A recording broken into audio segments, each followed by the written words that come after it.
Hello students, இன்னைக்கு நம்ம D block elements நுடைய physical properties அதாவது melting pointல இருந்து ஒரு question பார்ப்போம்.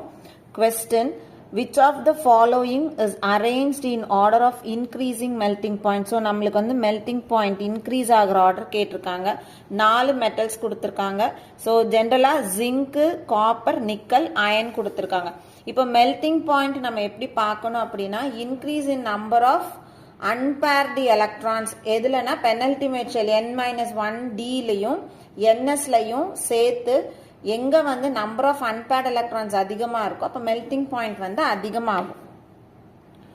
இப்போ இந்த இடத்துல நம்மளுக்கு கொடுத்திருக்க அந்த 4 metal zinc-க்கு configuration 3d10 4s2 so completely filled. இந்த இடத்துல unpaired electron 0.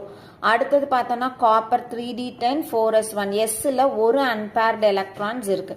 அடுத்தது நிக்கல் 3d8 4s2 அப்ப Dல பார்த்தோம் அப்படின்னா 2 unpaired electrons இருக்கும். அயன் வந்து 3d6 4s2 அப்போ இதுல வந்து 4 unpaired electrons இருக்கும். அப்ப பார்த்தோம் அப்படின்னா ஜிங்க்ல unpaired electron இல்லாததுனால இதனுடைய மெல்டிங் பாயிண்ட் வந்து ரொம்ப கம்மியா இருக்கும்.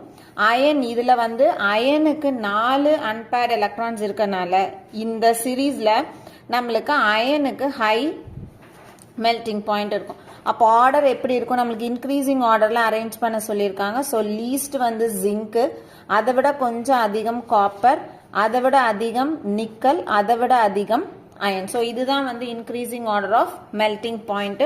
ஸோ நம்ம ஆன்சர் பார்த்தோம் அப்படின்னா நம்மளுக்கு ஆப்ஷன் வந்து option A. So melting point நம்மளுக்கு ஆர்டர் கேட்குறாங்க அப்படின்னா நம்மளுக்கு கொடுத்துருக்க மெட்டல்ஸ்னுடைய எலக்ட்ரானிக் கான்ஃபிகரேஷன் எழுதி எதில் வந்து நம்பர் ஆஃப் அன்பேர்ட் எலக்ட்ரான்ஸ் இருக்குதோ அதிகமாக இருக்குதோ அதிகமாக மெல்டிங் பாயிண்ட்டும் அதிகமாகும். தேங்க்யூ.